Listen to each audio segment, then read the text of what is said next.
আজকে জামাতের আমিরের সেই বক্তব্য আমরা প্রত্যাখ্যান করে ঘৃণা সহকারে। তিনি কি বলেছেন? আমেরিকার যে প্রতিষ্ঠা বার্ষিকী সেই অনুষ্ঠানে তিনি কি বলেছেন? যে আমেরিকা নাকি আমাদের বাংলাদেশের পরীক্ষিত বন্ধু। এটা কোন দিক থেকে পরীক্ষায় আপনি উত্তীর্ণ হয়ে বন্ধুত্ব আপনি প্রকাশ করেছেন? এটা ব্যাখ্যা তো আমরা পাই নাই। তাই ব্যাখ্যাটা দিয়ে বললেই ভালো হয় যে আপনি কোন দিক থেকে পরীক্ষিত বন্ধু পেলেন। আবার ভারতের সাথে গোপনে যে বারবার বৈঠক করেছেন, গোপনের ব্যাপার তো আমরা জানি না। এখন কখন না জানি আবার বলে ভারত আমাদের পরীক্ষিত বন্ধু।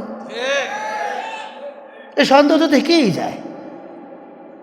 কিন্তু না, ইসলামী আন্দোলন বাংলাদেশ, ভারত আমাদের পাশের রাষ্ট্র, আমরা বন্ধু সুলভ আচরণ তার থেকে চাই। আমেরিকা সহ অন্যান্য আদার্স দেশ রয়েছে, তাদের সাথে আমার সৌহার্দ্যতা, আন্তরিকতা, ভ্রাতৃত্বতা এটা আমরা চাই। কিন্তু স্বাধীন দেশের মধ্যে আপনারা আমাদের দেশকে অশান্তি করার জন্যে যদি কোনো ধরনের পরিকল্পনা আপনারা করেন, ধিক্কার সহকারে আমরা প্রত্যাখ্যান করছি, করবেন অনুরোধ করছি। যারা এই শহীদের বুকের উপরে, রক্তের উপরে দাঁড়িয়ে আজকে ক্ষমতায় গেল, যাওয়ার পরে তারা সেই অতীত আবার ভুলে গেল। আফসোস, আজকে সংসদে যাওয়ার পরে আলোচনা রাখে ওয়াশিং মেশিন। হায় আফসোস, এই জন্য কি জনগণ আপনাদেরকে সংসদে পাঠিয়েছে? সেখানে আপনারা ঝগড়া করেন কাকে কিভাবে দমাবেন, এই জন্য কি আপনাদেরকে সংসদে পাঠিয়েছে? আপনাদেরকে সংসদে পাঠিয়েছে এই দেশের কল্যাণের জন্য, মানুষের কল্যাণের জন্য। এই দেশ সর্বদিক থেকে সুন্দর হবে এই পরিকল্পনার জন্য আপনাদেরকে মানুষ, বাংলাদেশের আপনাদেরকে সংসদে পাঠিয়েছে। আর আপনারা ওখানে যাওয়ার পরে আর সেখানে আপনারা ওখানে একটা তামাশার একটা পরিবেশ তৈরি করেছেন। দুর্ভাগ্যের বিষয়, অনেকে ইসলামের কথা বলে কিন্তু ইসলামী শাসনের কথা বলে না, ইসলামী সমাজ ব্যবস্থার কথা বলে না, ইসলামী আইনের কথা বলে না। ইসলামের সৌন্দর্য কিসে ভাই? শুধুমাত্র ইসলামী নাম নিলেই তো আর হলো না। আপনি যদি ইসলামের সুফল পেতে চান, ইসলামের অর্থনৈতিক সুফল, রাজনৈতিক সুফল এবং সামাজিক সুফল যদি আপনি পেতে চান, ইসলামের সৌন্দর্য যদি আপনি প্রকৃতপক্ষে উপভোগ করতে চান, তাহলে তো ইসলামকে রাষ্ট্রীয়ভাবে, সামাজিকভাবে, অর্থনৈতিকভাবে প্রতিষ্ঠা করতে হবে। এখন আপনি যদি ইসলামকে রাষ্ট্রীয়ভাবে প্রতিষ্ঠা করতে, ইসলামকে সামাজিকভাবে প্রতিষ্ঠা করতে, অর্থনৈতিকভাবে প্রতিষ্ঠা করতে, ইসলামী শরিয়া আইন প্রতিষ্ঠা করতে, এগুলো বলতেই যদি আপনার লজ্জা পান, আপনি বিব্রত বোধ করেন, তাহলে আপনার মুখে তো ইসলামের কথা মানায় না। বিগত নির্বাচনে দুটা বড় জোট ছিল, ঠিক না? একটা বিএনপির নেতৃত্বে, তাদের নেতৃত্বে অনেকগুলো রাজনৈতিক দল ছিল, আর একটা ছিল জামাতে ইসলামের নেতৃত্বে, ঠিক না ভাই? এই দুইটা দলই বলেছে তারা রাষ্ট্র ক্ষমতায় গেলে প্রচলিত নিয়ম অনুযায়ী, প্রচলিত আইন অনুযায়ী তারা কি করবে? দেশ শাসন করবে। তারা তো নীতি আদর্শের পরিবর্তনের কথা কেউ বলে নাই। তাহলে প্রচলিত নিয়ম অনুযায়ী বিগত 55 বছর দেশে তো সুশাসন প্রতিষ্ঠা হয় নাই, দুর্নীতি বন্ধ হয় নাই, সন্ত্রাস নৈরাজ্য বন্ধ হয় নাই, ইনসাফ কায়েম হয় নাই, ন্যায় বিচার প্রতিষ্ঠা হয় নাই, বেকারত্ব দূর হয় নাই, ধর্ষণ বন্ধ হয় নাই, খুন রাহাজানি বন্ধ হয় নাই, ঠিক না ভাই? এখন আপনারা আবার যেই নীতিতে, যেই আইনে, যেই সংবিধানে বিগত 55 বছর শান্তি প্রতিষ্ঠা হয় নাই, সেটা পাহারা দেওয়ার জন্যই আবার আপনারা নির্বাচনে গিয়েছেন এবং সেই ম্যান্ডেট নিয়েছেন। অতএব পরিবর্তনের নিয়তি আপনাদের ছিল না। আমরা অতীতে দেখেছি অনেকে বিভিন্নভাবে মনে করেছে আমি শক্তিশালী হয়ে গেছি, আমি ক্ষমতায় চলে গেছি, কিন্তু দেখা গেল পরবর্তীতে এমন শাস্তি এসেছে যে আরও 50 বছর পিছনে চলে গেছে। এই জন্যে আমরা আল্লাহর উপর ভরসা করি, আল্লাহর নুসরতের অপেক্ষায় আমরা থাকব এবং আমরা পরীক্ষায় উত্তীর্ণ হওয়ার জন্যে আমরা প্রতিনিয়ত চেষ্টা সাধনা করব ইনশাআল্লাহ। আমি আবারও ধন্যবাদ জানাই কুষ্টিয়া জেলা শাখাকে। কুষ্টিয়া এখানে আমাদের নতুন কমিটি ঘোষণা হবে, পুরা কমিটি হয়তো হবে না, সভাপতি সেক্রেটারি মহোদয় আমি ঘোষণা করবেন। পরবর্তীতে আরও বিচার বিশ্লেষণ করে আপনাদের মতামত নিয়ে পূর্ণাঙ্গ কমিটি হবে। আমাদের নতুন উদ্যমে কাজ করতে হবে। কাজ করতে রাজি আছেন তো ইনশাল্লাহ? আমরা নিয়মতান্ত্রিক রাজনৈতিক দল, ইসলাম প্রতিষ্ঠার জন্য আমরা রাজনীতি করি। আমরা ভালোবাসার মধ্য দিয়ে, আদর্শের মধ্য দিয়ে মানুষের হৃদয় জয় করতে চাই। মারামারি, কাটাকাটি, হানাহানি, সন্ত্রাস, নৈরাজ্য, চাঁদাবাজি, দুর্নীতি আমাদের কর্মীদের মধ্যে সব নাই। আছে বাংলাদেশে শান্তিপ্রিয় এবং শান্তিকামী মানুষের, ইসলামপন্থী মানুষের একমাত্র আশ্রয়স্থল হলো ইসলামী আন্দোলন বাংলাদেশ। আপনারা জানেন এই জুলাই মাসে আমাদের আমির পীর সাহেব চরমনাই রাজনৈতিক ব্যানারে সর্বপ্রথম তিনি বিপ্লবী ঘোষণা দিয়েছিলেন। সেই বিপ্লবী ঘোষণাই অভ্যুত্থান হয়েছে। তিনি বলেছিলেন, হে নরপিশাচ, কেন আমার সন্তানদের বুকে গুলি চালালে? যে ঘোষণায় পুরা আমলারা, রাজনীতিবিদরা, শোষকরা প্রকম্পিত হয়েছিল।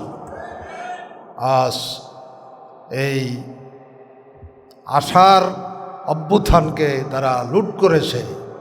আজকে এই 3টে আসনে জামাত যে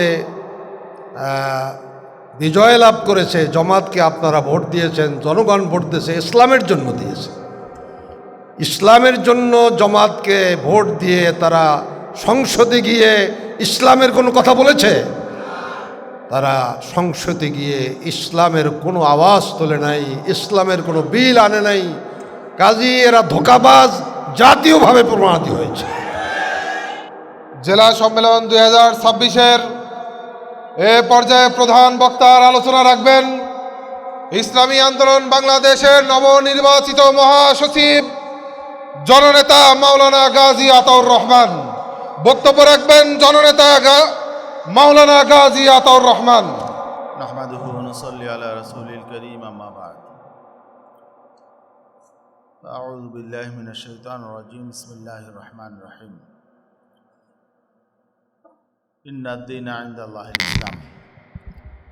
সাদাকাল্লাহুল আযীম। ইসলামী আন্দোলন বাংলাদেশ কুষ্টিয়া জেলা শাখা কর্তৃক আয়োজিত আজকের এই জেলা সম্মেলনের সংগ্রামী সভাপতি, আজকের এই সম্মেলনের প্রধান অতিথি, ইসলামী আন্দোলন বাংলাদেশের মোহতারাম আমির হযরত পীর সাহেব হুজুর চরমনাই, আজকের সম্মেলনের বিশেষ অতিথি ইসলামী আন্দোলন বাংলাদেশের মোহতারাম নায়েবে আমির হযরত মাওলানা আব্দুল আউয়াল, উপস্থিত ইসলামী আন্দোলন বাংলাদেশের কেন্দ্রীয় নেতৃবৃন্দ, কুষ্টিয়া জেলা শাখার নেতৃবৃন্দ, সাংবাদিক বন্ধুগণ ও সমবেত আমার প্রাণপ্রিয় ভাইরা, আমরা আল্লাহ পাকের শুকরিয়া জ্ঞাপন করি যে মহান রাব্বুল আলামিন আমাদেরকে এই দ্বীনি কাফেলার সাথে সম্পৃক্ত করেছেন। তার প্রিয় দ্বীন প্রতিষ্ঠার এই আন্দোলনে সময় এবং শ্রম, গাম, মেধা দেওয়ার আল্লাহ রাব্বুল আলামিন আমাদেরকে তৌফিক দান করেছেন। এই জন্য সবাই বলি আলহামদুলিল্লাহ। আমি শুরুতেই কুষ্টিয়া জেলা শাখাকে এবং জেলার সকল নেতাকর্মীগণকে ইসলামী আন্দোলন বাংলাদেশের নতুন আমেলার পক্ষ থেকে শুভেচ্ছা জানাই, ধন্যবাদ জানাই। এই নতুন সেশনের এই প্রথম কোনো জেলা শাখা সম্মেলন হচ্ছে, এই জন্য কুষ্টিয়া জেলা শাখা ধন্যবাদ পাওয়ার যোগ্য। চমৎকার অল্প সময়ের ব্যবধানে, অল্প সময়ের প্রস্তুতিতে আপনারা যে চমৎকার একটি সম্মেলন আয়োজন করেছেন, এই জন্যে আপনাদেরকে বিশেষভাবে ধন্যবাদ জানাই। আজকে বাংলাদেশে নতুন একটি সরকার এসেছে একটি নির্বাচনের মধ্য দিয়ে।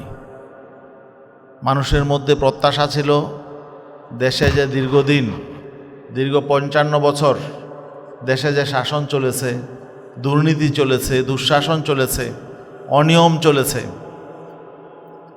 এগুলোর পরিবর্তন হবে এমন একটা প্রত্যাশা মানুষের মধ্যে ছিল। বিশেষ করে 24-এর যে অভ্যুত্থান, 24-এর অভ্যুত্থানের মধ্য দিয়ে আমাদের মধ্যে একটা প্রত্যাশা জেগেছিল যা আমরা মনে হয় একটি স্বপ্নের দেশ পাব। এবং অভ্যুত্থান পরবর্তী অন্তর্বর্তীকালীন সরকার আমাদেরকে আশ্বস্ত করেছিল যে সংস্কার হবে, দেশ ভালোভাবে আগাবে, দেশের রাজনীতিতে গুণগত পরিবর্তন হবে, অর্থনীতি নতুন অর্থনীতি হবে, কর্মসংস্থান হবে, মানুষের সম্মান বৃদ্ধি পাবে, দুর্নীতি দূর হবে, দুঃশাসন দূর হবে, ইনসাফ কায়েম হবে, ন্যায় বিচার প্রতিষ্ঠা হবে, সাম্য মানবিক মর্যাদা প্রতিষ্ঠা হবে, এমন চমৎকার চমৎকার কথা আমরা শুনেছিলাম। শুধু তাই নয়, এই যে বর্তমান যারা ক্ষমতা এসেছে, জাতীয়তাবাদী দল বিএনপি, তারাও বলেছে নতুন শাসন তারা দিবে। তারাও বলেছে তারা প্রত্যাশিত সংস্কারের সকল কিছু তারা বাস্তবায়ন করবে। বিশেষ করে যে জুলাই জাতীয় সনদ তারা অক্ষরে অক্ষরে বাস্তবায়ন করবে। যদিও জুলাই জাতীয় সনদকে শতভাগ আমরা সমর্থন করি নাই, এখানে আমাদেরও কিছু অবজারভেশন ছিল, আমাদেরও কিছু ব্যতিক্রম প্রস্তাব ছিল, তারপরেও আমরা দেশের স্বার্থে, জনগণের স্বার্থে, সংস্কারের স্বার্থে, পরিবর্তনের স্বার্থে, জবাবদিহিতার স্বার্থে আমরা জুলাই জাতীয় সনদে স্বাক্ষর করেছিলাম। আমাদের নেতা হযরত পীর সাহেব চরমনাই, তিনিও আপনারা জানেন জুলাই সনদ যিনি স্বাক্ষরিত হয়েছিল, দেশের শীর্ষস্থানীয় রাজনীতিবিদ, রাজনৈতিক সংগঠনের নেতৃবৃন্দ, প্রধান উপদেষ্টা সহ সেই মঞ্চে তিনিও ছিলেন। তিনিও জুলাই জাতীয় সনদ তিনি স্বাক্ষর করেছিলেন। সেই জাতীয় সনদের অনুষ্ঠানে তিনি ছিলেন, আপনারা দেখেছেন। কেন? যে আমরা নতুন একটি দেশ পাব, আমরা আমাদের স্বপ্ন আমরা বাস্তবায়িত দেখতে পাব।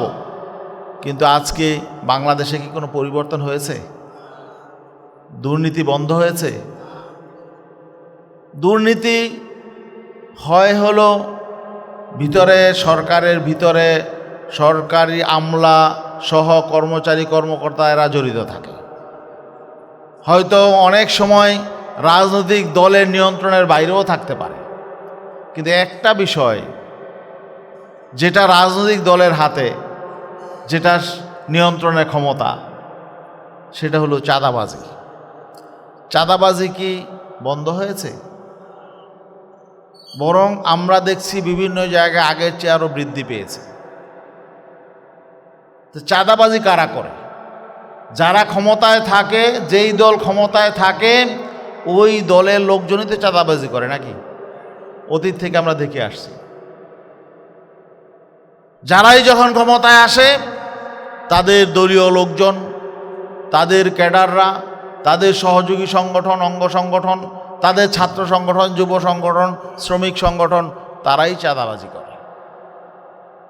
এটা তো এই বর্তমান সরকার বিএনপি সরকার, বিএনপির দলের এজেন্ডা ছিল। তাদের যদি সদিচ্ছা থাকতো তাহলে তো তারা কমপক্ষে চাঁদাবাজিটা বন্ধ করতে পারতো। ঠিক না ভাই? মানলাম আপনারা বলেছেন আপনারা ক্ষমতায় গেলে আপনারা 1 কোটি যুবককে আপনারা কি দিবেন? চাকরি দিবেন। তো চাকরি দিতে না হয় সময় লাগবে বুঝলাম, কিন্তু চাঁদাবাজিটা বন্ধ করছেন না কেন? টেন্ডারবাজি বন্ধ করছেন না কেন? সন্ত্রাস বন্ধ করছেন না কেন? এগুলো বন্ধ করতে তো সময় লাগার প্রয়োজন না। আপনাদের নেতাকর্মীদের নির্দেশ দিলেই তো হয়ে যায়। আসলে কি কোনো পরিবর্তন হয়েছে? কোনো পরিবর্তন আসলে হয় নাই। আসলে পরিবর্তন হবে না। কারণ হলো, যতক্ষণ পর্যন্ত না নীতি আদর্শের পরিবর্তন না হবে, অতদিন পর্যন্ত আসলে বাংলাদেশের শাসন ব্যবস্থার কোনো পরিবর্তন হবে না, বাংলাদেশের সমাজ ব্যবস্থার কোনো পরিবর্তন হবে না। কিন্তু দুর্ভাগ্যের বিষয় যে নীতি আদর্শের পরিবর্তনের কথা শুধু ইসলামী আন্দোলন বাংলাদেশই বলে। কারণ যেই নীতিতে বিগত 55 বছর যাবৎ দেশ শাসন হয়ে আসছে, বিগত নির্বাচনে দুটা বড় জোট ছিল, ঠিকই ঠিক না? একটা বিএনপির নেতৃত্বে, তাদের নেতৃত্বে অনেকগুলো রাজনৈতিক দল ছিল, আর একটা ছিল জামাতে ইসলামের নেতৃত্বে, ঠিকই ঠিক না ভাই? এই দুইটা দলই বলেছে তারা রাষ্ট্র ক্ষমতায় গেলে প্রচলিত নিয়ম অনুযায়ী, প্রচলিত আইন অনুযায়ী তারা কি করবে? দেশ শাসন করবে। তারা তো নীতি আদর্শের পরিবর্তনের কথা কেউ বলে নাই। তাহলে প্রচলিত নিয়ম অনুযায়ী বিগত 55 বছর দেশে তো সুশাসন প্রতিষ্ঠা হয় নাই, দুর্নীতি বন্ধ হয় নাই, সন্ত্রাস নৈরাজ্য বন্ধ হয় নাই, ইনসাফ কায়েম হয় নাই, ন্যায় বিচার প্রতিষ্ঠা হয় নাই, বেকারত্ব দূর হয় নাই, ধর্ষণ বন্ধ হয় নাই, খুন রাহাজানি বন্ধ হয় নাই, ঠিকই ঠিক না ভাই? এখন আপনারা আবার যেই নীতিতে, যেই আইনে, যেই সংবিধানে বিগত 55 বছর শান্তি প্রতিষ্ঠা হয় নাই, সেটা পাহারা দেওয়ার জন্যই আবার আপনারা নির্বাচনে গিয়েছেন এবং সেই ম্যান্ডেট নিয়েছেন। অতএব পরিবর্তনের নিয়তই আপনাদের ছিল না। পরিবর্তনের নিয়ত ছিল তো, নিয়ত যদি না থাকে পরিবর্তনের, তাহলে নিয়ত পরিবর্তন হবে কি করে? দুর্ভাগ্যের বিষয়, অনেকে ইসলামের কথা বলে কিন্তু ইসলামী শাসনের কথা বলে না, ইসলামী সমাজ ব্যবস্থার কথা বলে না, ইসলামী আইনের কথা বলে না। ইসলামের সৌন্দর্য কিসে ভাই? শুধুমাত্র ইসলামী নাম নিলেই তো আর হলো না। আপনি যদি ইসলামের সুফল পেতে চান, ইসলামের অর্থনৈতিক সুফল, রাজনৈতিক সুফল এবং সামাজিক সুফল যদি আপনি পেতে চান, ইসলামের সৌন্দর্য যদি আপনি প্রকৃতপক্ষে উপভোগ করতে চান, তাহলে তো ইসলামকে রাষ্ট্রীয়ভাবে, সামাজিকভাবে, অর্থনৈতিকভাবে প্রতিষ্ঠা করতে হবে। এখন আপনি যদি ইসলামকে রাষ্ট্রীয়ভাবে প্রতিষ্ঠা করতে, ইসলামকে সামাজিকভাবে প্রতিষ্ঠা করতে, অর্থনৈতিকভাবে প্রতিষ্ঠা করতে, ইসলামী শরিয়া আইন প্রতিষ্ঠা করতে, এগুলো বলতেই যদি আপনার লজ্জা পান, আপনি বিব্রত বোধ করেন, তাহলে আপনার মুখে তো ইসলামের কথা মানায় না।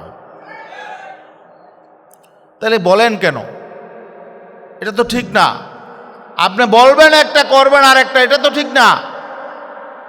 এই জন্যেই দুর্ভাগ্যের বিষয় হলো, আমাদের নেতা পীর সাহেব চরমনাই ইসলামপন্থী শক্তিকে ঐক্যবদ্ধ করার জন্য নির্বাচনে জনগণকে আহ্বান জানিয়েছিলেন, নির্বাচনে যাতে সকল ইসলামপন্থী শক্তি ঐক্যবদ্ধ হয়, ইসলামের শক্তি যাতে রাষ্ট্রীয়ভাবে প্রতিষ্ঠা হয়, ইসলামের বিধান প্রতিষ্ঠা হয়, ইসলামের সৌন্দর্য প্রতিষ্ঠা হয়, আর যাতে মানুষ মুক্তি পায়, আদর্শিক পরিবর্তন হয়, দেশে একটা সাংবিধানিক পরিবর্তন হয়, শরিয়ার ভিত্তিতে রাষ্ট্র পরিচালিত হয়, ইসলামের সৌন্দর্য যাতে সর্বত্র প্রতিষ্ঠিত হয়। এজন্যই কিন্তু আমাদের নেতা পীর সাহেব চরমনাই এই নির্বাচনে ইসলামপন্থীদের এক বাক্সের কথা ঘোষণা করেছিলেন। কিন্তু আমাদের দুর্ভাগ্যের বিষয় হলো, যারা এখানে পীর সাহেব হুজুরের ডাকে যারা এসেছিল, তারা একটা সময় ইসলাম ছেড়ে দিয়েছে। ইসলাম ছেড়ে এটাকে বরং একটি নিছক নির্বাচনে বিজয়ের একটা কৌশল হিসাবে নিয়েছিল। কিন্তু আমরা মানুষের কাছে যে অঙ্গীকার করি, আমরা যে ইসলামের কথা বলি, এটাই যদি না থাকে, তাহলে শুধু নির্বাচনে বিজয় অর্জন করে আমরা যদি আমাদের কথা রক্ষা করতে না পারি, তাহলে তো এটা হবে হলো আমাদের কথার সাথে তো কাজে মিল হবে না। আমাদের আজীবন লালিত স্বপ্ন এটাই যদি আমরা নিজেরা গলা টিপে হত্যা করে ফেলি, তাহলে তো মানুষ আমাদেরকে ধিক্কার দিবে। আমরা যে আদর্শের কথা বলি, আমরা নিজেরাই যদি সে আদর্শের উপরে না থাকি, তাহলে আর এদেশে কারা আদর্শের উপরে থাকবে? পীর সাহেব চরমনাইয়ের মতো নেতাই যদি তার কথার উপরে অটল অবিচল থাকতে না পারেন, তিনি যদি মানুষের কাছে ইসলামের কথা বলে ক্ষমতায় গিয়ে ইসলাম প্রতিষ্ঠা না করে ভিন্ন দিকে চলে যান, ইসলাম প্রতিষ্ঠার সুযোগ হাতছাড়া করে যদি আমরা প্রচলিত আইনেই আবার দেশ চালানোর জন্যে আমরা ফন্দি ফিকির করি, তাহলে তো কমপক্ষে আমাদের এই নামের সাথে আমাদের সুবিচার হবে না। আমরা যে ইসলামী আন্দোলন বাংলাদেশ, এই যে নামটা, এই নামটা কেন ভাই? ইসলাম প্রতিষ্ঠার জন্যে, তাই না? এখন আমরা ইসলাম প্রতিষ্ঠার জন্যে ইসলামী আন্দোলন করি, কিন্তু দেখা গেল যে কার্যত আমরা ক্ষমতায় যাওয়ার জন্যে অথবা ক্ষমতার অংশীদার হওয়ার জন্যে আমরা ইসলামকে পাশ কাটালাম, ইসলামকে বাদ দিলাম, অথবা শুধু কৌশল হিসাবে ইসলামকে গ্রহণ করলাম। তাহলে সবচেয়ে বড় ব্যাপার, দুনিয়াতে না হয় পার পেয়ে গেলাম, কাল কিয়ামতে আল্লাহর দরবারে তো জবাব দিতে হবে নাকি ভাই? যে ইসলাম আমাদেরকে সম্মানিত করেছে, যে ইসলাম আমাদেরকে মর্যাদা দিয়েছে, সেই ইসলামের সাথে কি আমরা প্রতারণা করতে পারি? পারি না। বিজয় তো আল্লাহ দিবেন, আল্লাহ ওয়াদা করেছেন। আমরা যদি আমাদের কাজ সঠিকভাবে করতে পারি, আল্লাহ অবশ্যই আমাদেরকে নুসরত করবেন এবং আল্লাহ আমাদের বিজয় দান করবেন। হয়তো আল্লাহ আমাদেরকে পরীক্ষা করবেন, সেই পরীক্ষায় আমাদেরকে উত্তীর্ণ হতে হবে। আমরা কি পরীক্ষায় উত্তীর্ণ হতে রাজি আছি? মোমেনদেরকে আল্লাহ পরীক্ষা করেন। ওয়ালা নাবলুয়ান্নাকুম বিশাইইম মিনাল খাউফ, আল্লাহ ভয় ভীতি দিয়ে পরীক্ষা করেন, সম্পদ কমিয়ে পরীক্ষা করেন, ধৈর্য নিয়ে পরীক্ষা করেন, বিভিন্নভাবে আল্লাহ পরীক্ষা করবেন। সেই পরীক্ষায় যদি আমরা উত্তীর্ণ হতে পারি, তাহলে আল্লাহ অবশ্যই আমাদেরকে বিজয় দান করবেন। তা আমরা একথা বিশ্বাস করি, আল্লাহ নুসরত ছাড়া, আল্লাহর মদদ ছাড়া, আল্লাহর সহযোগিতা ছাড়া মোমেনদের, মুসলমানদের বিজয়ের কোনো সম্ভাবনা নেই। সাময়িক মনে হতে পারে কেউ বিজয়ী হয়ে গেছে, উৎফুল্ল হতে পারে, কিন্তু সেই বিজয়ের পিছনে হয়তো আল্লাহর ভয়ঙ্কর সতর্কবাণী আছে।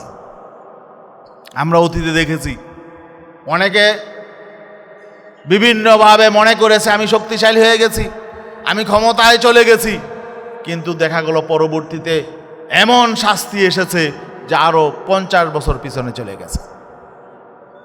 এই জন্যে আমরা আল্লাহর উপর ভরসা করি, আল্লাহ নুসরতের অপেক্ষায় আমরা থাকব এবং আমরা পরীক্ষায় উত্তীর্ণ হওয়ার জন্যে আমরা প্রতিনিয়ত চেষ্টা সাধনা করব ইনশাআল্লাহ। আমি আবারও ধন্যবাদ জানাই কুষ্টিয়া জেলা শাখাকে। কুষ্টিয়া এখানে আমাদের নতুন কমিটি ঘোষণা হবে, পুরা কমিটি হয়তো হবে না, সভাপতি সেক্রেটারি মতো আমি ঘোষণা করবেন। পরবর্তীতে আরও বিচার বিশ্লেষণ করে আপনাদের মতামত নিয়ে পূর্ণাঙ্গ কমিটি হবে। আমাদের নতুন উদ্যমে কাজ করতে হবে। কাজ করতে রাজি আছেন তো ইনশাল্লাহ? আমরা নিয়মতান্ত্রিক রাজনৈতিক দল, ইসলাম প্রতিষ্ঠার জন্য আমরা রাজনীতি করি। আমরা ভালোবাসার মধ্য দিয়ে, আদর্শের মধ্য দিয়ে মানুষের হৃদয় জয় করতে চাই। মারামারি, কাটাকাটি, হানাহানি, সন্ত্রাস, নৈরাজ্য, চাঁদাবাজি, দুর্নীতি আমাদের কর্মীদের মধ্যে সব নাই। আছে বাংলাদেশে শান্তিপ্রিয় এবং শান্তিকামী মানুষের, ইসলামপন্থী মানুষের একমাত্র আশ্রয়স্থল হলো ইসলামী আন্দোলন বাংলাদেশ। আল্লাহর মেহেরবানি, ইসলামী আন্দোলন বাংলাদেশ আগামীতে জনগণের আস্থা অর্জনের জন্যে আরও নিজেকে শানিত করবে, নিজেকে আরও পরিশুদ্ধ করবে ইনশাল্লাহ, এবং জনগণের পাশে আরও দাঁড়াবে ইনশাল্লাহ। জনগণের প্রত্যেকটা প্রয়োজনে জনগণের পাশে ইসলাম আন্দোলন থাকবে। দেশের প্রয়োজনে, ইসলামের প্রয়োজনে, জনগণের প্রয়োজনে ইনশাল্লাহ ইসলামী আন্দোলন বাংলাদেশ ভূমিকা পালন করবে। আমি অনুরোধ জানাবো আমাদের যেসব ভাইয়েরা আছেন, যে যেখানেই আছেন না কেন, আমাদের প্রত্যেককেই এই দিনই আন্দোলনের আমানত, এটাকে রক্ষা করতে হবে। আমি আল্লাহর শপথ নিয়ে এই আন্দোলনে যোগ দিয়েছি, আজীবন এই আন্দোলনের সাথে জড়িত থাকব এবং আন্দোলনে যে যে দায়িত্ব পালন করি এটাকে পবিত্র আমানত মনে করব এবং দুনিয়ায় শান্তি আখেরাতে নাজাতের উসিলার জন্যে এই আন্দোলনে আমি কাজ করি, এটাকে আমি আবাদত মনে করি। আমাদের মরহুম শাইখ রহমতুল্লাহ যেভাবে বলে গেছেন যে এটা শুধু রাজনীতি নয়, বরং এটা একটা আবাদত। আবাদত যেন তেনভাবে করলে হয় না, আবাদতের উদ্দেশ্য থাকে একমাত্র আল্লাহ সন্তুষ্টি অর্জন। ঠিক না ভাই? আবাদত দুনিয়ার স্বার্থে কেউ আমরা করি না, আমরা নামাজ পড়ি আমরা আল্লাহ সন্তুষ্টির জন্য করি। অবশ্যই আমরা নামাজ পড়ি কে হতাশ হই না? হতাশ হই না। তেমনিভাবে এই রাজনীতি, আবাদতের রাজনীতি করে আমরা কেউ হতাশ হই না, বরং আমরা জানি, আমাদের বিশ্বাস আছে আল্লাহ আমাকে, আমি যদি ইখলাসের সাথে এই কাজ করি আল্লাহ অবশ্যই আমাকে কামিয়াব করবেন, অবশ্যই জাযায়ে খায়ের দান করবেন। এবং আমরা বিশ্বাস করি ইসলাম ছাড়া বাংলাদেশে শান্তির আর কোনো ব্যবস্থা নাই। এই জন্যে আমরা ইসলাম নিয়ে গর্বিত। আমরা চাই ইসলাম প্রতিষ্ঠার মধ্য দিয়ে জনগণের অধিকার ফিরিয়ে দিতে। এই বলেই আহ্বান রেখেই সবাইকে আগামী দিনের আন্দোলন সংগ্রামে আরও ত্যাগ কুরবানি দেওয়ার জন্যে, পরীক্ষায় উত্তীর্ণ হওয়ার জন্যে আমি আহ্বান জানিয়ে শেষ করছি। আসসালামু আলাইকুম। এ পর্যায়ে বিশেষ অতিথির গুরুত্বপূর্ণ আলোচনা পেশ করবেন ইসলামী আন্দোলন বাংলাদেশের সংগ্রামী নায়েবে আমির আলহাজ হাফেজ মাওলানা আব্দুল আউয়াল সাহেব। এ পর্যায়ে গুরুত্বপূর্ণ আলোচনা পেশ করছেন ইসলামী আন্দোলন বাংলাদেশের সংগ্রামী নায়েবে আমির আলহাজ হাফেজ মাওলানা আব্দুল আউয়াল সাহেব। নাহমাদুহু ওয়া নুসাল্লি আলা রাসূলিল কারীম, আম্মা বা'দ। রক্তাক্ত জুলাইয়ের মাসে অনুষ্ঠিতব্য কুষ্টিয়া জেলা সম্মেলনে সম্মানিত সভাপতি, প্রধান অতিথি এবং কেন্দ্রীয় নেতৃবৃন্দ, স্থানীয় নেতৃবৃন্দ, আমরা সকল বক্তাদের বক্তব্যের মাধ্যমে আমাদের কি করণীয় সামনে এবং দেশের কি পরিস্থিতি আমরা সব জানতে পেরেছি। আপনারা জানেন এই জুলাই মাসে আমাদের আমির পীর সাহেব চরমনাই রাজনৈতিক ব্যানারে সর্বপ্রথম তিনি বিপ্লবী ঘোষণা দিয়েছিলেন। সেই বিপ্লবী ঘোষণাই অভ্যুত্থান হয়েছে। তিনি বলেছিলেন, হে নরপিশাচ, কেন আমার সন্তানদের বুকে গুলি চালালে?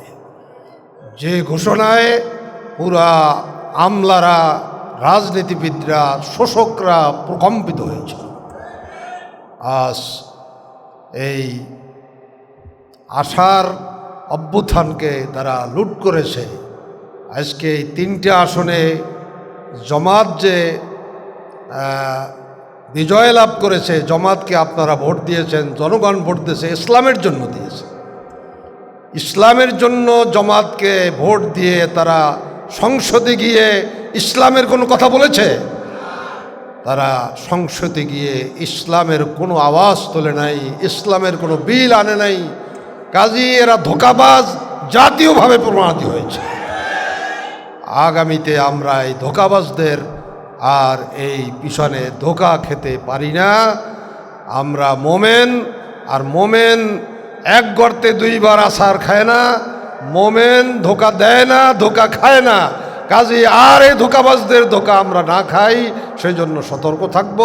আগামী স্থানীয় নির্বাচনে যেন আমরা এই ধোঁকাবাজদের থেকে জাতিকে মুক্ত করে স্থানীয় নির্বাচনে বিজয়ের এই ফলাফল আমরা ছিনিয়ে আনতে পারি, সেজন্য আমাদের প্রচেষ্টা অব্যাহত রাখতে হবে।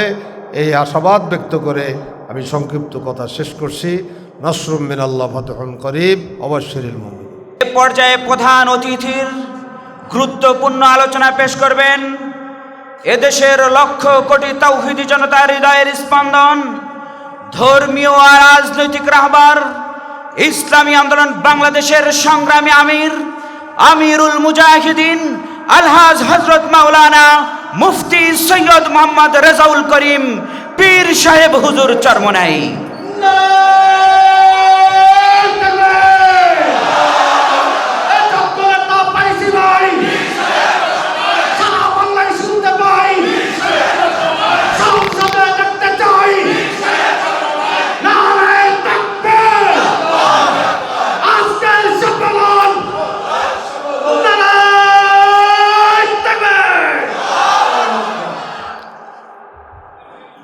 الحمد لله وكفى وسلام على عباده الذين اصطفى أما بعد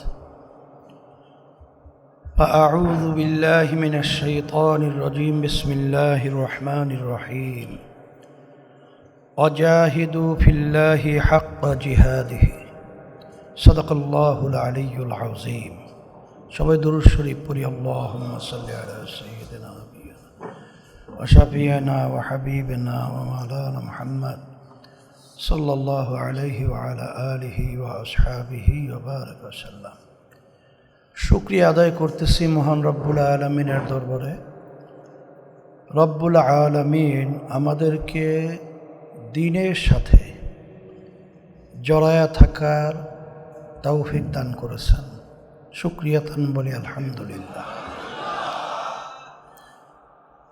আজকের সম্মেলনের সভাপতি, কেন্দ্রীয় সম্মানিত নায়েবে আমির, মহাসচিব,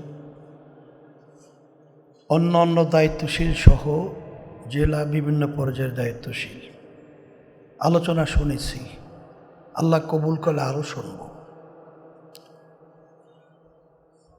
আল্লাহ রাব্বুল আলামিন আমাদেরকে সৃষ্টি করেছেন ইন্নী জাইলুন ফিল আরদি খলিফা, প্রতিনিধি হিসাবে আল্লাহ আমাদেরকে দুনিয়াতে পাঠিয়েছেন। দুনিয়াতে আমরা কোন নীতি আদর্শ অবলম্বন করে চললে আমাদের দুনিয়াতে শান্তি আসবে, আখেরাতে মুক্তি আসবে, এই জন্য আল্লাহ রাব্বুল আলামিন যুগে সময় সময় অসংখ্য নবী রসুলদেরকে আল্লাহ প্রেরণ করেছেন। শেষ নবী মুহাম্মদুর রাসূলুল্লাহ সাল্লাল্লাহু আলাইহি ওয়াসাল্লাম, তাকে আল্লাহ রাব্বুল আলামিন পাঠিয়েছেন ইল্লা রাহমাতাল লিল আলামিন ওমা আরসালনাকা ইল্লা রাহমাতাল লিল আলামিন। আল্লাহ রাব্বুল আলামিন তার রসুলকে দুনিয়াতে পাঠিয়েছেন শান্তির দূত হিসাবে। আমরা যারা মুসলমান দাবি করি, আমরা যদি আল্লাহর এই ঘোষণাকে, আল্লাহর হাবিব সাল্লাল্লাহু আলাইহি ওয়াসাল্লামকে যে উদ্দেশ্য লক্ষ্য নিয়ে আল্লাহ পাঠিয়েছেন, সেই কথাগুলো যদি এবং আল্লাহর হাবিবের রেখে যাওয়া নিয়ম নীতি আদর্শগুলো যদি ওইভাবে ধারণ না করি, তাহলে আমরা মুসলমান দাবি করব, কিন্তু বাস্তবে আল্লাহর কাছে সেই মুসলমান পরিচয় দেওয়ার সেই শক্তি ক্ষমতা আমাদের থাকবে না। পরীক্ষিত দুনিয়া সৃষ্টির পরে আপনারা দেখেছেন মানব রচিত যে নীতি আদর্শের মাধ্যমে যত স্লোগান, যত রক্ত, যত জীবন, যত পঙ্গুত্ব বরণ করেছে, যে শান্তি শান্তি শান্তি, ওই শান্তি শান্তির জায়গায় রয়ে গেছে। বাস্তবে শান্তি কেউ দেখে নাই, কোনোদিন পায় নাই, পাবে না। বাংলাদেশেই তার জ্বলন্ত প্রমাণ দেখেছেন। আপনারা যে সাম্য, মানবিক মর্যাদা, ন্যায় বিচার প্রতিষ্ঠার জন্যে ৭১ স্বাধীন হয়েছে দেশ, করতে গিয়ে লক্ষ লক্ষ মানুষ জীবন দিয়েছিল না, পঙ্গু হয় নাই। অনেক মা সন্তানকে হারিয়েছে, স্ত্রী বিধবা হয়েছে। লক্ষ্য উদ্দেশ্য কী ছিল? ছিল সাম্য, মানবিক মর্যাদা, ন্যায় বিচার প্রতিষ্ঠা।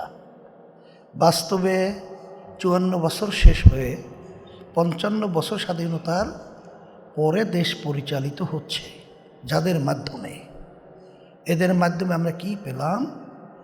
আমরা পেলাম এর পরিবর্তে খুন, গুম, চাঁদাবাজি, সন্ত্রাসী, টাকা পাচার, এক কথায় সর্বত্র অশান্তির আগুন ধাউ ধাউ করে এরা জ্বালিয়েছে।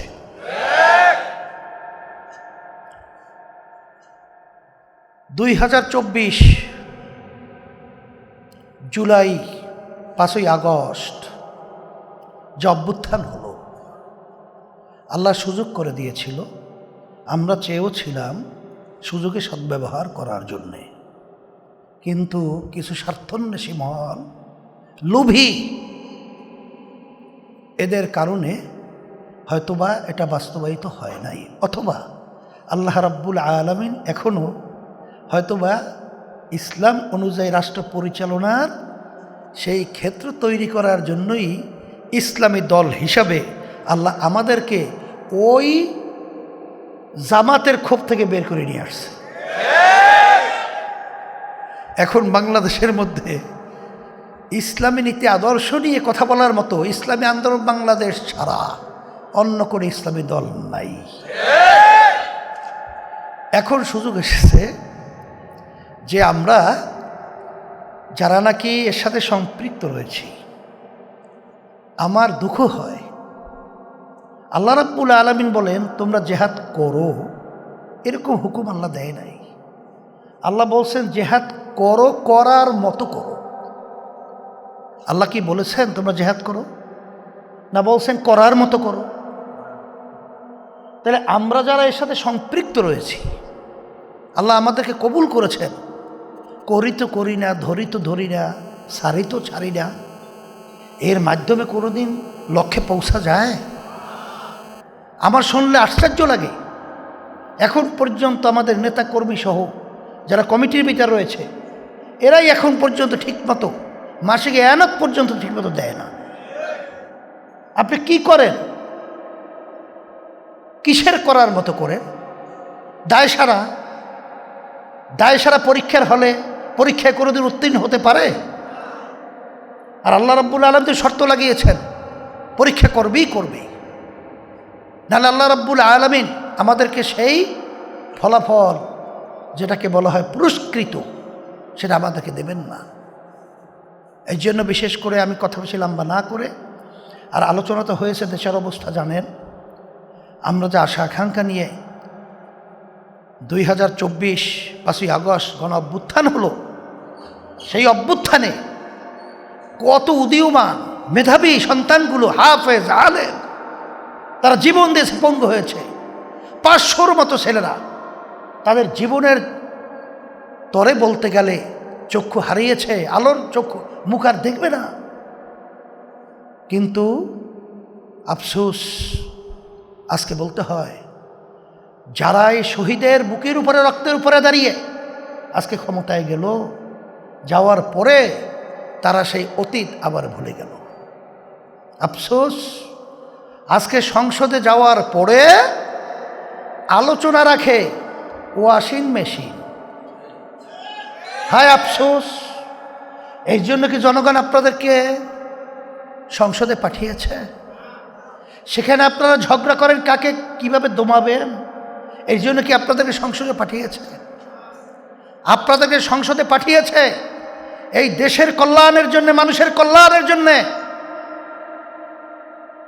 এই দেশ সর্বদিক থেকে সুন্দর হবে এই পরিকল্পনার জন্য আপনাদেরকে মানুষ, বাংলাদেশের আপনাদেরকে সংসদে পাঠিয়েছে। আর আপনারা ওখানে যাওয়ার পরে, আর সেখানে আপনারা ওখানে একটা তামাশার একটা পরিবেশ তৈরি করেছেন। আমরা এটাকে কখনোই ভালোভাবে এটা আমরা নিতে পারছি না। আপনাকে অনুরোধ করছি, জুলাই সনদের ব্যাপারে আলোচনা হয়েছে, আমাদের সম্মানিত মহাসচিব বলেছেন যে অনেক পয়েন্টের ব্যাপারে আমরা দ্বিমত ছিলাম, এখনও আছি। তারপরে জাতীয় স্বার্থে, দেশের কল্যাণের জন্যে আমরা সেখানে স্বাক্ষর করেছি। কিন্তু বর্তমান সরকার, বিশেষ করে প্রধানমন্ত্রী, তিনি কিন্তু বলেছেন অক্ষর অক্ষরে পালন করবেন, বাস্তবায়ন করবেন। সেইটা আপনি বাস্তবায়নের জন্যে আমরা আপনাকে আবার স্মরণ করে দেওয়ার জন্য বলছি।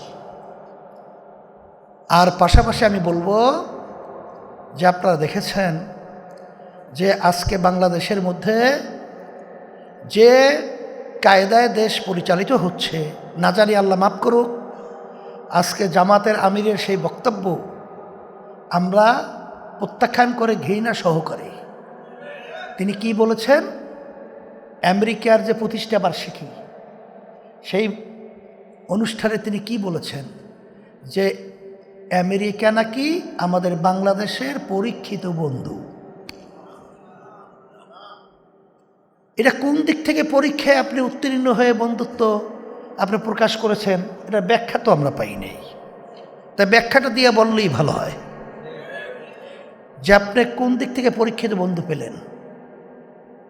আবার ভারতের সাথে গোপনে যে বারবার বৈঠক করেছেন, গোপনের ব্যাপার তো আমরা জানি না। এখন কখন না জানি আবার বলে ভারত আমাদের পরীক্ষিত বন্ধু। এই সন্দেহ তো থেকেই যায়। কিন্তু না, ইসলামী আন্দোলন বাংলাদেশ, ভারত আমাদের পাশের রাষ্ট্র, আমরা বন্ধু সুলভ আচরণ তার থেকে চাই। আমেরিকা সহ অন্যান্য আদার্স দেশ রয়েছে, তাদের সাথে আমার সৌহার্দ্যতা, আন্তরিকতা, ভ্রাতৃত্বতা এটা আমরা চাই। কিন্তু স্বাধীন দেশের মধ্যে আপনারা আমাদের দেশকে অশান্তি করার জন্যে যদি কোনো ধরনের পরিকল্পনা আপনারা করেন, ধিক্কার সহকারে আমরা প্রত্যাখ্যান করছি, করবেন অনুরোধ করছি। সেদিক থেকে আমি সকলকে উদাত্ত আহ্বান জানাচ্ছি, আসেন। আল্লাহ রাব্বুল আলামিন বলেছেন, ওয়ালা তাহিনু ওয়ালা তাহজানু ওয়া আনতুমুল আ'লাউনা ইন কুনতুম মুমিনিন। তোমাদের ভয় চিন্তা নাই, বিজয় হবে, মোমেনের চরিত্র অর্জন করতে হবে। আমি কুষ্টিয়া আগে পরে এসেছি। ইসলামের পক্ষে যে ক্ষেত্র উর্বর রয়েছে, যারা নাকি ধোঁকাবাজির মাধ্যমে ইসলামকে ব্যবহার করে আমার সরল প্রাণা, আমার ভাইদেরকে, মা বোনদেরকে ধোঁকা দিয়ে বোকা বানিয়েছে, আর যেন আমরা এই ধোঁকার ভিতরে না পড়ি। ইসলামকে আমরা উদ্দিন করার জন্যে আমার ব্যক্তি, আমার ভাইয়ের কাছে, মায়ের কাছে, আমার বোনদের কাছে আমরা আমাদের সাধ্য শক্তি অনুযায়ী অর্থ দিয়ে, মেধা দিয়ে, ঘাম দিয়ে আমরা এই দাওয়াতকে পৌঁছাবো এবং এই কুষ্টিয়াকে আমরা ইসলামের পক্ষে পতাকা উড্ডীন করবো। কে কে রাজি আছেন? হাত তুলিয়ে আমি দেখতে চাই। আল্লাহ আপনি কবুল করে নেন, আলহামদুলিল্লাহ। শোনেন, কমিটি তো একটা কাজের সৌন্দর্য ঠিক রাখার জন্যে, কিন্তু এখানে তো বিভিন্ন সময় পরিবর্তন আসে। এর জন্য কেউ কিন্তু আমরা দেখব, যদি কমিটি ঘোষণা হওয়ার পরে কার যদি কাজের ভিতরে স্থবিরতা আসে, আমরা বলবো তাইলে আপনি সে পদের জন্যে, আসলে সে সংগঠন করেছে নট ইসলামের জন্যে। এইটা কিন্তু প্রমাণিত হবে। বরঞ্চ খালিদ বিন ওয়ালিদ রাদিয়াল্লাহু তাআলা আনহু সিএনসির পদ থেকে যুদ্ধ চলাকালীন সময় ওমর ফারুক রাদিয়াল্লাহু তাআলা আনহু যখন দায়িত্ব পরিবর্তন করেছিলেন, তখন দেখেছেন যে তা আগের তুলনায় তার কাজের গতি আরও বাড়িয়ে দিয়েছে। তখন বলেছিল কেন? তখন তিনি বলেছিলেন, আমি তো যুদ্ধ করি আল্লাহর জন্য, আল্লাহ রাজি খুশির জন্য। আমরা ইসলামী আন্দোলন করি কার রাজি খুশির জন্য? কার রাজি খুশির জন্য? তা আল্লাহ রাজি খুশির জন্য তো হয়, তাহলে সেখানে আমাদের দুর্বলতা আসবে কেন? এখন পর্যন্ত আমাদের মগজ, মেজাজ, আমাদের মন এখনো তৈরি হয় নাই। তৈরি হওয়ার জন্য আমি আমাকে বলছি, আমি সকলকে অনুরোধ করছি, আসেন আমরা কেউ থাকবো না, কিন্তু যদি আজকে আমরা আল্লাহকে রাজি খুশির উদ্দেশ্যেই যদি আমরা কাজ করতে পারি, অল্প দিনের ব্যবধানে আল্লাহ রাব্বুল আলামিন সেই ইসলাম নামক সোনালী সূর্য আমাদের দেশে উদিত হবে, এই আশা রেখে আমি আমার আলোচনা শেষ করেছি। আপনাদের ধন্যবাদ জানিয়ে